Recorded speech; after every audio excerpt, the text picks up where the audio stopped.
Bonjour, je suis Julien Delorme des éditions Aux Forges de Vulcain. Je vais vous parler un peu de la maison d'édition. Les Forges de Vulcain, c'est une relativement jeune maison qui va fêter ses 4 ans cette année, qui a été fondée par David Meulemans et dans laquelle je travaille avec Viviane Duguigny, pour citer toute l'équipe.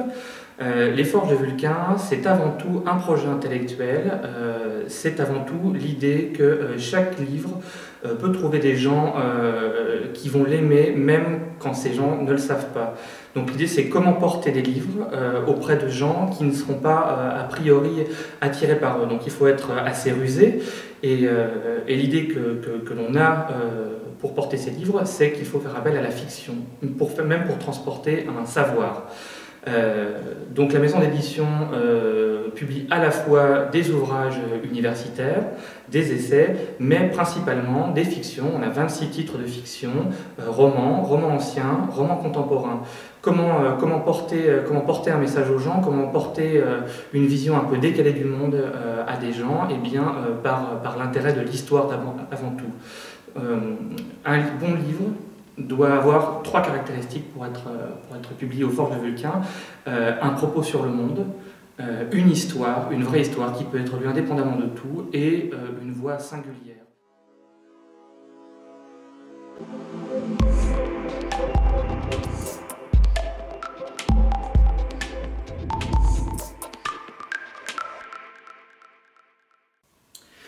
Je vais vous parler d'un premier livre qui s'appelle « Il faut croire en ses chances ». C'est un roman de François Chabowski et il apparaît aux éditions Aux Forges de Vulcain en janvier 2014.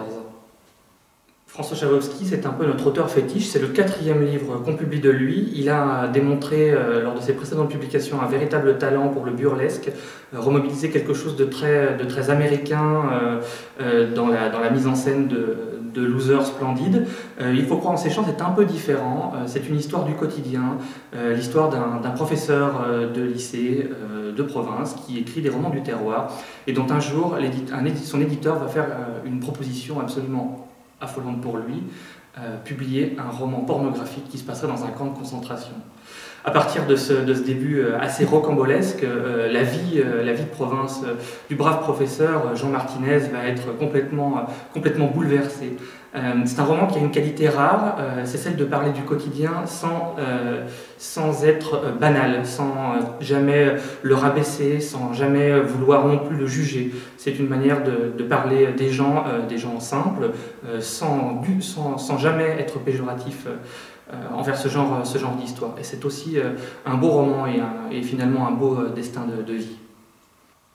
Avant celui-ci, François a surtout commencé à développer sa réputation avec 2 titres, Les femmes n'aiment pas les hommes qui boivent et Il n'y a pas de sparadrap pour les blessures du cœur, qui met en scène une sorte d'alter ego qui s'appelle François Chabeuf, un type assez exécrable qui considère que le monde lui en veut et qui décide de fomenter une vengeance généralisée.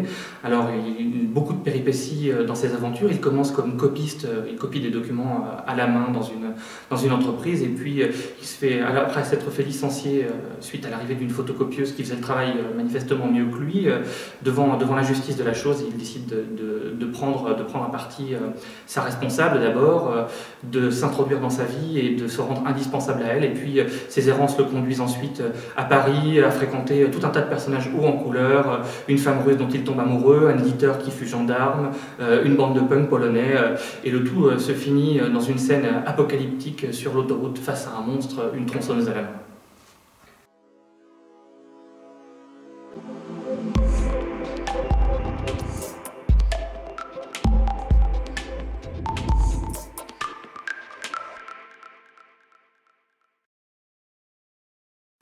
L'histoire de ma vie de Henry Darger, c'est notre dernière sortie. Il vient d'être publié donc en mai 2014 aux éditions Aux Forges de Vulcain. Henry Darger en lui-même est un personnage fascinant. Il est mort en 1973.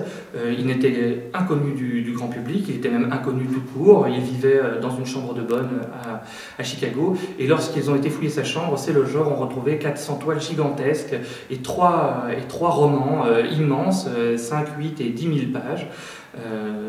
La plupart de ces textes et ces toiles racontaient la guerre que des enfants menés par une bande de jeunes filles qui s'appelait les Vivian Girls livraient contre les adultes. C'est un monde complètement fantasque entre Peter Pan et Lewis Carroll, on va dire. Parmi ces textes, parmi les 3 textes, il y avait L'Histoire de ma vie, qui est une biographie, c'est le dernier texte qu'il écrivit jusqu'à sa mort. Ça fait 5000 pages et ça raconte tout ce qu'il a vécu, sa vie d'enfant handicapé, d'abord dans un asile psychiatrique, puis ensuite en logement. Alors on n'a pas publié les 5000 pages, on aurait bien aimé mais c'était un peu fou, et pour prendre un peu la teneur du personnage, on a fait une sélection des 150 premières pages. Donc c'est la jeunesse de Henry Darger racontée par Henry Darger.